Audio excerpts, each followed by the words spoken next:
So now we're ahead of schedule, which is amazing. So our next speaker will be Maria Gloria Dominguez-Bello, who will talk to us about, my glasses here, I'm old, towards understanding the symbiotic role of the microbial communities in human health. Good morning. Thank you very much for the organizers for giving me the opportunity to participate today.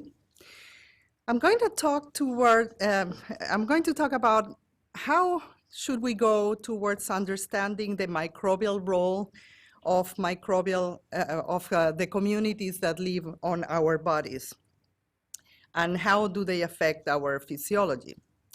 I'd like to start showing the view of the Earth from Mars, because that puts us in a very good realistic context. In this little dot is where the only life we know has aroused.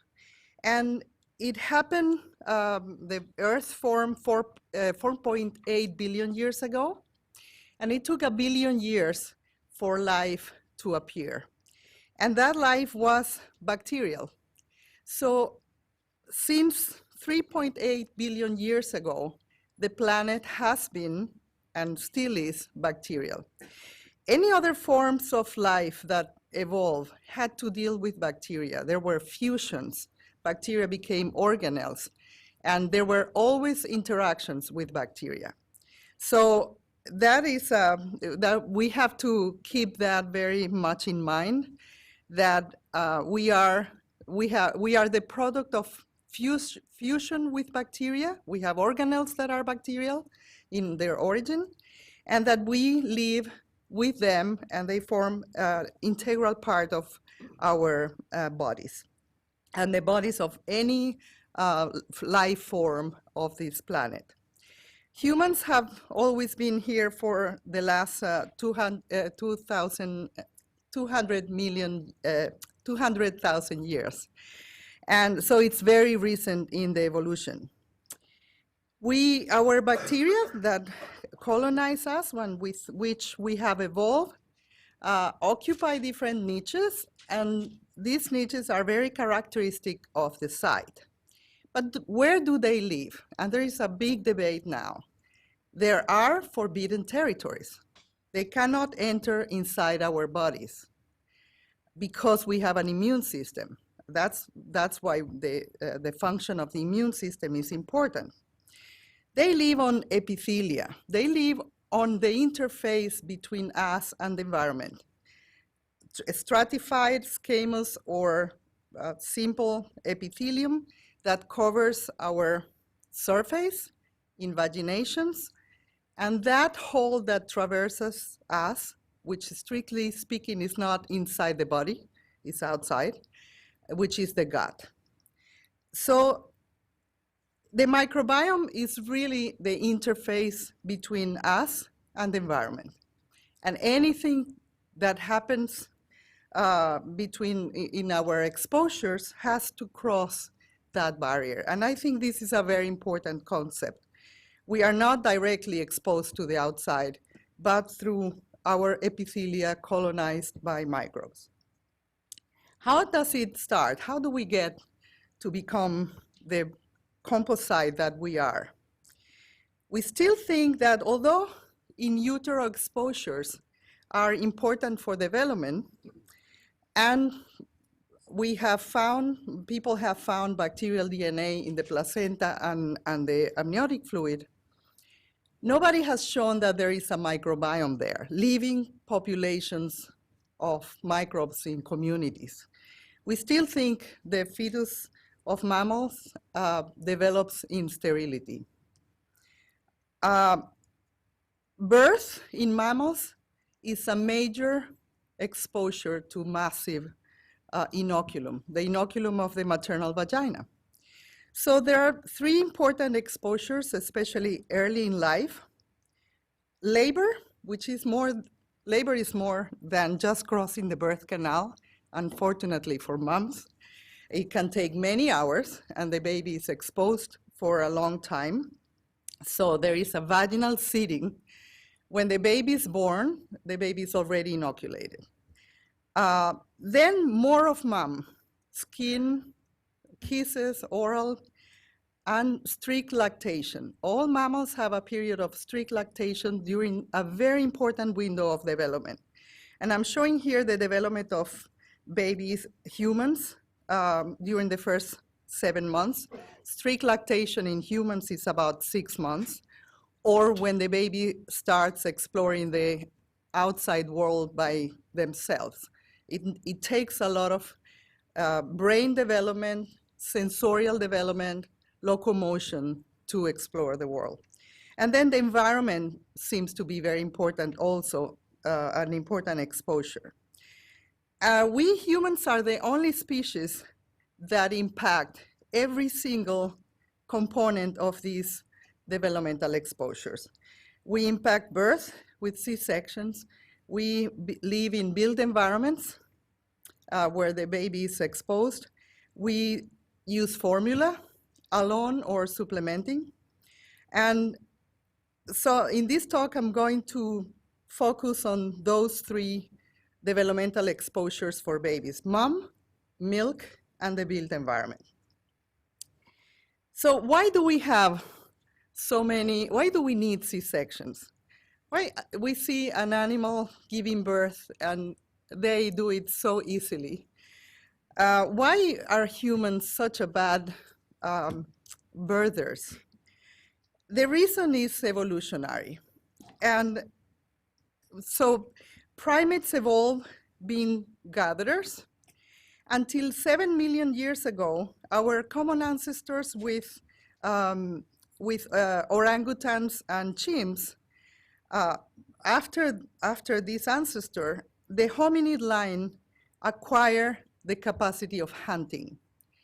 And hunting is what really made us humans. So we have evolved to be hunter-gatherers. Why is this? Because hunting was successful thanks to 2 traits: bipedalism and cooperativism. And these 2 traits have profound influences in how we give birth. Because bipedalism has imposed constraints in the pelvis, in the human pelvis, in relation to our cousins that are quadrupeds. And on the other hand, cooperativism has implied an enormous development of the size of the brain. So this graph shows the brain mass in animals with different body mass. And we can see that humans have 3 times as bigger brains than expected for their body size. So bad combination, big heads and narrow pelvis. There you go. We need about 10 to 15% interventions to save the life of the mother or the baby. However, we are doing a lot more than that. This is a C-section and maternal mortality graph in different countries, represented in colors by income group, from the poorest to the richest, green to red. And we can see that the rate of cesarean section is very low when maternal mortality is high. Countries that do not have the resources to do C-sections pay with high mortality. And as they become richer, the curve flats. But look at the differences among rich European countries that have relatively similar lifestyle. Netherlands has 17% C-section rates. Italy has 38. Huge difference, almost double. If you look at the C-section rates in Europe, you can see the patchy rates of C-section from the south being around 30 to 40%, to the north, the Scandinavian countries having 14 to 17% C-section rates. C-section rates have increased everywhere even in Sweden, where it's relatively low, still 17 or 18%, in a patchy way, and these patches correspond to urban centers. It's mostly in cities where C-section rates are bigger, and the same is in the United States. And we haven't improved mortality rates in the US from 1996 to, in a parallel way to the increase of C-sections. So we some time ago studied what is the effect of delivery mode on the first microbiome of babies. And we studied newborn babies in the few minutes after birth, comparing a C-section and vaginally born. And we could see that vaginally born babies acquire bacteria from their mothers at the very time of coming out to the world. This shows the pattern, the colors of different bacteria. Red is lactobacillus, and how these are pairs of moms and babies, 4 pairs. And the baby acquires more or less the pattern of the vaginal microbiome of the mother. Here in this principal coordinate analysis, we can see the mouth of the mother in green, in red, the maternal vagina, and in purple, the skin. And babies, if they were born vaginally, they are in pink, they would cluster, their communities cluster with vaginal communities. If they are born by C-section, their communities cluster with skin. And this is probably the novelty of this work, apart from showing the obvious. This is another representation with pies, where you can see the mothers who deliver vaginally or by C-section, their pie chart microbes. Red is lactobacillus. In the mother, you can see the presence of lactobacillus in the arms. This is before expulsion, but during labor, which is interesting. We think this is breaking waters, contaminates or disseminates the bacteria, vaginal bacteria in other sites of the mother. And the baby's profile anywhere in the baby's body resembles vaginal, except in the C-sections where the profile resembles skin. So where does this skin-like bacteria come from? We think the least, you could hypothesize the least contributor as a source is the mother who is below the baby, who, I mean, it's against gravity. Everybody else in the operating room is shedding above the baby much more than the mother is. So we decided to study, well, could it be the built environment? And we decided to pursue this study by swabbing operating rooms after C-sections were performed. And this study was done with my postdoc, Hagdong Shin, and Umberto Cavallin, who is an architect, working with us in another project I'll make reference to. And we studied those swabs, and we got dust from the operating room in the swabs and plot them against the HMP data. We can see in green is the stool microbiome from the HMP. In blue is the oral. In orange is the skin, and in purple is the vaginal. And we can see our swabs from the operating room dust, the dust in the operating room in red, clustering with skin. The distances, unifrac distances of that dust in the operating rooms and skin are the lowest, and stool are the farthest. We also did some microscopy, staining with hematoxylin and eosin or pan-cytokeratin to see if we could see the skin flakes. And in relation to a positive control, which was a skin swab, a negative control, which had nothing, we could see flakes of skin in our operating room dust, which is really not surprising, because even if a team comes and disinfects the operating room, those persons are shedding, and it is impossible to sterilize the place. And the walls, as I will show, are great reservoirs of those bacteria and are hardly clean. The walls in an operating room and the ceiling is cleaned once every few months. So we then went and say, well, can we restore exposing the babies that are born by C-section to the natural environment? The natural environment being the vaginal fluid of the mothers. So we perform a study, we are still ongoing with the study, seeding vaginal fluid in babies that are born by C-section by incubating a piece of gauze that is wet on sterile saline into the vagina of the mother 1 hour before the procedure. The surgeon takes the gauze out just before starting cutting.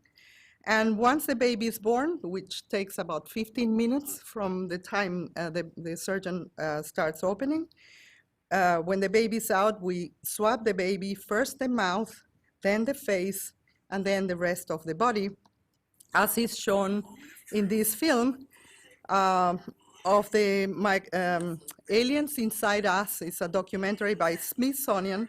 There is the baby born by C-section. First thing is me swabbing the mouth, the face, and the rest of the body. It's very simple procedure. Of course, we are doing it under very strict inclusion criteria conditions. The IRB, not at University of Puerto Rico where we started, but in NYU, is treating this study as a study of testing a new drug on newborns, although it is a natural exposure. So we require scheduled C-sections, not emergency, because we know in emergency there could be exposure. And basically we end up with 3 reasons for C-section. Maternal choice, which is not common in mainland US, but it is in the Latin culture, and that's by itself an interesting study. Women who have had previous C-section or malposition presentation. Those are the causes of the C-sections in our study mostly. So the mothers are healthy pregnancies. They have to be negative for every infectious factor, HIV, GBS, and other viral or bacterial.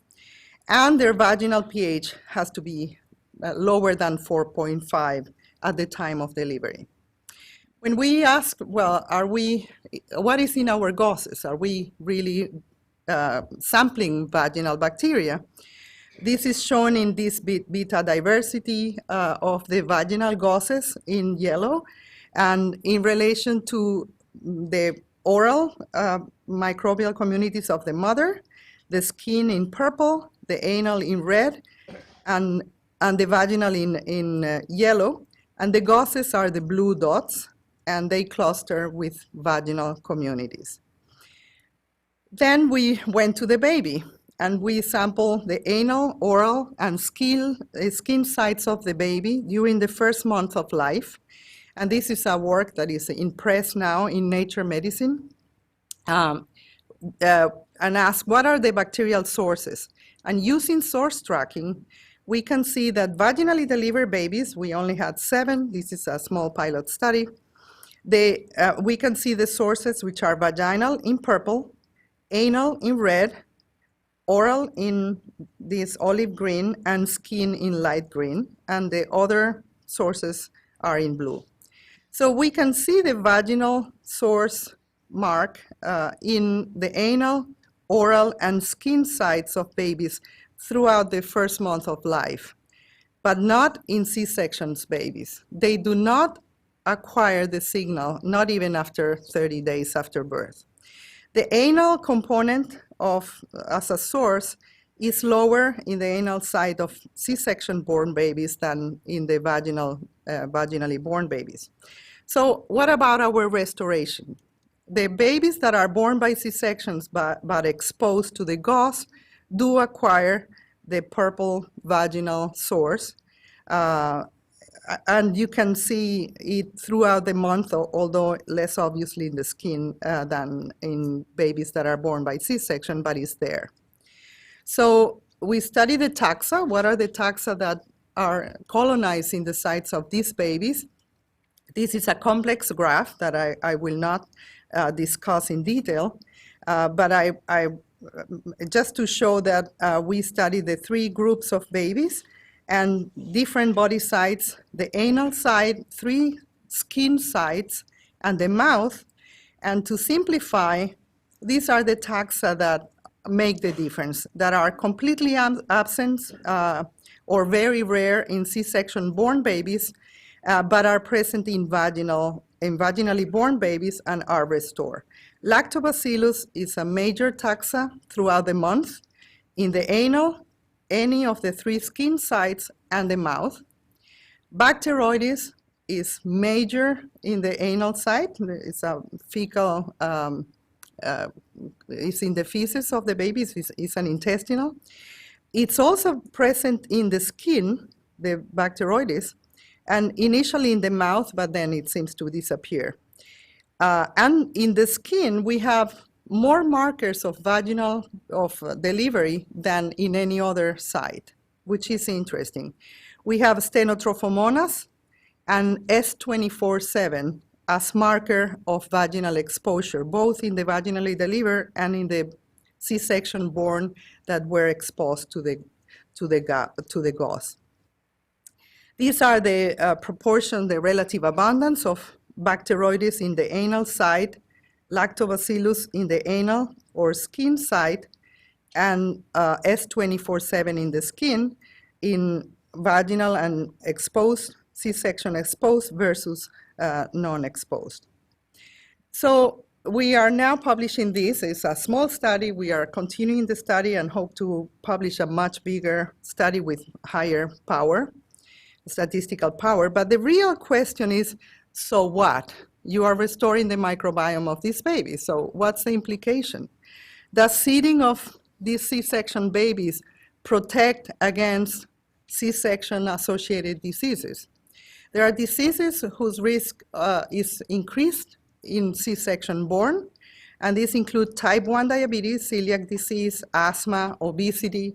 There are many papers showing epidemiological associations, and in the case of asthma and obesity, and we are starting seeing in the literature type 1 diabetes, we can show causation using animal models. These are the diseases that are increasing epidemically in urban places, in modern societies. Immune disorders and metabolic, which are also immune by nature. The other important thing is that there are associations between these factors. Babies are more likely to receive formula alone or supplementing breast milk if they were born by C-section. And in a study, I'm collaborating with Marty Blazer that hasn't been published yet, called the ECAM study. From the 13 babies that were delivered vaginally and followed up, 70% were breastfed, and the 10 babies that were born by C-section and followed in time, 70% were supplemented with formula. When we study the microbiome, the diversity of the microbes, we can see that there isn't much difference until during strict lactation, at least when we do use the indicator PD-Hol3, which involves phylogenetic information. We do find almost borderline significance in the babies that are born by C-section and bottle-fed. They tend to have higher diversity during strict lactation. But what happens after is amazing. Babies that are born by C-section and bottle-fed do not gain further diversity. Babies that are born vaginally and are breastfed continue gaining substantial diversity at the age of 12 months. So there are compounded effects of more than one factor. And we have learned from ecology that ecosystems have resilience. When you impact them, they can restore. But if you impact them when they haven't quite restored, that leads to extinctions. And if you impact the ecosystems when they are immature, that leads to extinctions. This has been shown extensively in forests, and we think these fundamentals of ecology apply to microbial ecology of the microbiome. So how are we impacted? Are the urbanites, as I call the current urban people, impacted? In our study with Jeff Gordon in 2012, we published if we compare Americans with Malawis and Amerindians from Venezuela, semi-transculturated, the Amerindians have substantially higher microbiome diversity in their feces. Then we decided to go deeper in the jungle, and because these people are already semi-transculturated, we decided to try to find whether they already had lost also some diversity. There are still very, very remote places on Earth, and Venezuela in particular, my country of birth, is an interesting place because the oil is all up in the north, unlike in Peru and Ecuador now, which is really impacting the Amazon, the oil exploitation. Venezuela has declared this area from the 60s a national reserve with no access to tourists. And there are a lot of small villages of different Amerindian peoples. Venezuelan policy has been always to contact them when the villages are discovered, unlike Brazil, which is now considering to change the policy due to the threats that the miners represent. They will be contacted, and the idea is that there should be the state who contacts them first and maps them. These are photographs of 1975 first contact and 2008 in Venezuela in the same region. And these are photographs of peoples contacted, and in Brazil, before contacting, Brazil overflies with helicopters and makes the census taking photographs. Because everybody comes out from their huts, they can count them. And if you look at them, their attitude is not a defensive warrior. They are looking up saying, why don't you come down, you know? I want you to notice their physical appearance and how healthy they look. These are survivors. Whoever survives 5 is very healthy. And mortality is high in the 20s due to accidents or labor. But these are very healthy people once they reach adulthood. So we had the chance to get samples from that 2008 expedition from an uncontacted village in the first contact. And these are photos of the village. You can see the hunters coming back from hunting. And in these photographs, you can see that these guys already have T-shirts and machetes. So trading is so powerful in human cultures. Our things reach them before we do. They also had the word medicina in their language, which came probably from mouth to mouth from other Yanomamis that had contact with missionaries.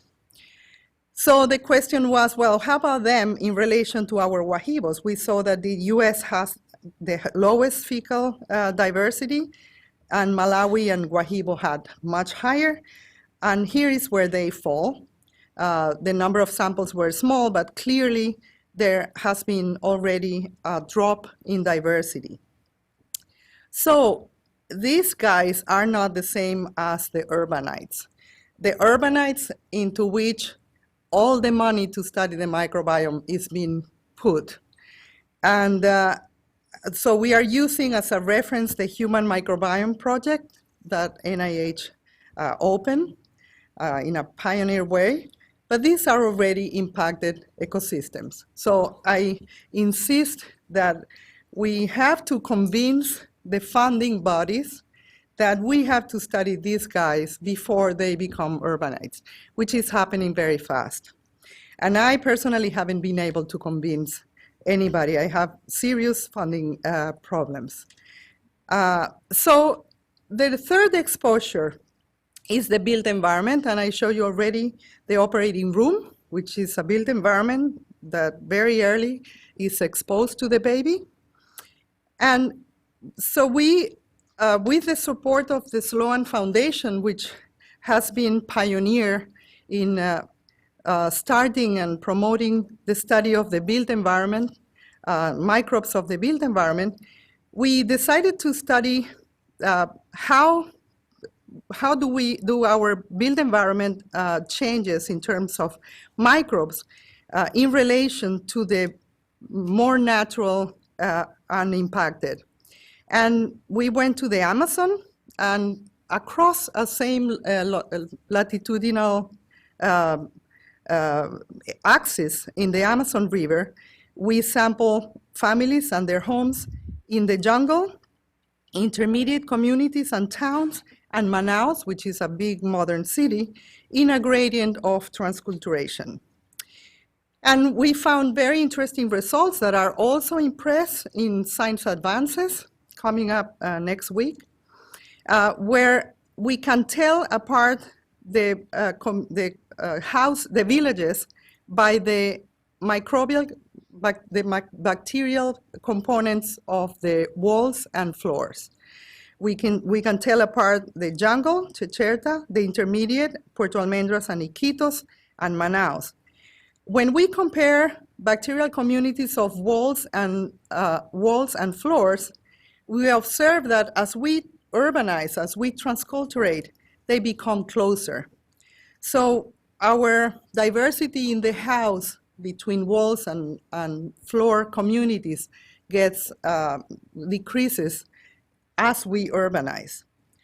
Most interestingly, here we are showing different houses in different colors, and the ring outside represents the use of the space.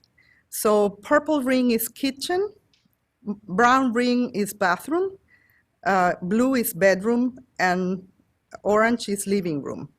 So in the jungle houses, we cannot tell the use of space. We cannot tell what is the room that was sampled. These are wall bacteria. On the other hand, in Manaus, by the swab from the wall, we can tell you what's the space. If it's a kitchen, if it's a bathroom, or if it's a living room, bedroom. That's harder to tell apart. But there is a mark of the use of space because of the exposure and shedding of human bacteria. The houses become highly humanized, and that's due to both low ventilation and habitation or permanent shedding of human bacteria that remains, the walls act as a trap. In this project, we are also studying environmental and architectural parameters that allow the houses to have such microbial markers. So changes in developmental exposure that we see associated with urbanization or modernization are reduced maternal transmission, reduced exposure to environmental microbes from nature, reduce microbiota diversity in the people and in the houses, and we see an associated increase in chronic and immune diseases. So it seems like we have been subject to biology-driven evolution for so long, until now, when urbanites are creating such a huge impact on all ecosystems, micro and macro, that we are now facing serious challenges of restoration and correction. And I'd like to finish with this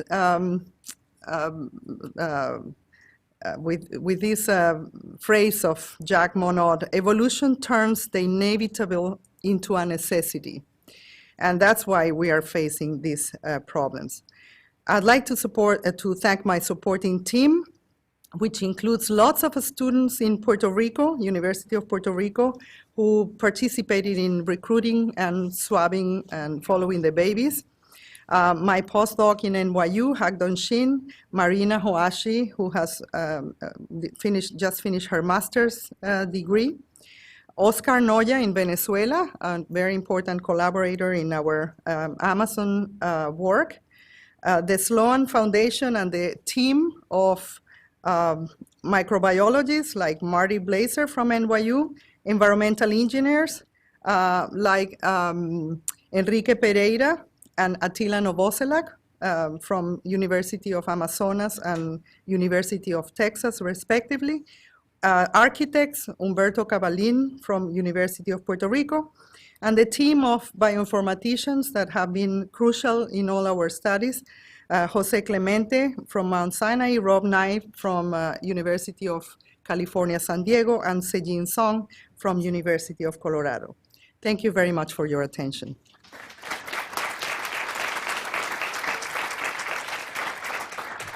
Okay, we have time for a couple of questions, so I'll ask the first one. Are there ongoing studies to look at, babies that were born by C-section and bottle-fed, or people from these indigenous tribes? Do they have different responses to environmental factors? Are they more susceptible to toxicants, or is there anything planned in that area? I don't think that there are major studies ongoing in very isolated peoples, in part because it's difficult. Most of the people who I know studying in South America or in Africa are in rural villages of already agriculturalists, so rural but not that isolated, and with access to antibiotics. And so I think we need to understand much better what's the phenotype, the physiology of those truly isolated peoples that have not been exposed to toxicants and all these perturbations.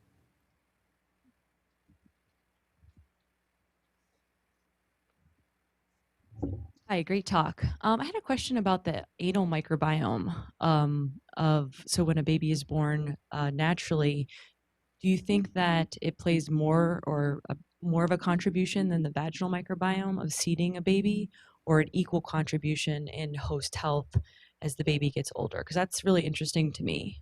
You mean the maternal anal source? Sorry, maternal anal. Yeah, microbiome. we didn't differentiate because the reality is when the baby is born, the baby is exposed to the perianal, perivaginal area. But when we put the gauze too, so we haven't separated the two sources yet. If I get money, I would like to do that. Because there are some people talking about fecal restoration instead of vaginal. Jermaine has a question. Hi, I'm Jermaine Bucklows from NICHD, and I just want to say I really loved your talk. So I was thinking about the C-sections and the potential low-tech solution to the problem. And I was wondering if you could comment about C-sections following a failed course of spontaneous labor and membrane rupture. And I'm wondering if those moms might be able to give us some in-between picture of the total C-section versus the intervention. Yeah, thank you for your comment. And interestingly, I don't know of any molecular study showing that, but there are old studies culturing where they show that mothers that end up having an emergency C-section, mothers who went through labor, the babies do have lactobacillus and vaginal bacteria growing in culture. We are now planning to sequence, there is a small project of a student who's studying emergency C-sections versus schedule. But that's why we excluded the non-schedule, because we think there is, the bacteria reach those babies. Thank you. Outstanding talk, really very stimulating. Mike, I'm over here. Where are you? Right here. Oh, here. Sorry. Wasn't from above. I had a question about the issue of adaptation of these microbial communities, because as we know in ecology, microorganisms adapt to specific environments and establish themselves there, and because of a reciprocal exchange, the symbiosis as you were talking about. And so in these experiments where you're introducing microbes from parts of the human body that are normally not found in abundance in other parts, and yet they seem to establish, at least over the period of time of your experiment, I'm curious your thoughts as to why this actually occurs. Is this merely the inoculum that's present and then therefore sort of is a founder effect, or why they even persist? Because you would think that, you know, coevolutionary issues would suggest that the appropriate microbes for those environments would eventually establish themselves and you know, excel. It's a great question, and I think the answer is mammals have evolved to get adaptive treats from passing through the vaginal canal. I think the most important microbiome site is the vagina because it seeds the baby, and I think the vagina contains populations that will seed every single site in the baby. We haven't proved that yet. We are doing experiments now. But the vagina is, you shouldn't think as of the source of one organ microbiome is the same organ of the mother. The vagina is very special in that regard. And at least the primordial pioneers from any body side of the baby come from the vagina. So what is interesting is that if you impact a woman, and that's a mother-to-be, the next generation of boys and girls will be highly impacted, but the F2 will be even higher. So the effect would be expected to be exponential in each generation. And it's all because of the vaginal impact in reality, which seeds the baby during the early development, which is so crucial. I just would like to remind everyone to please state your name when you're asking questions for the folks on the webcast, and also for us to capture some comments in this summary. I also, following your comments on the built environment, just wanted to let everyone know there's a study that the National Academy of Sciences is doing on the microbiomes of the built environment. There's a description and a website listed on this piece of paper that's on the table. It's sponsored by the Sloan Foundation, EPA, NIEHS, and NASA. And that study is looking at the state of the knowledge, the scientific research needs, but also looking at whether the knowledge we have to date is sufficient or is being taken into consideration with existing policies and practices. So with those of you who would like to find out more information about that, it's on the table. Thank you.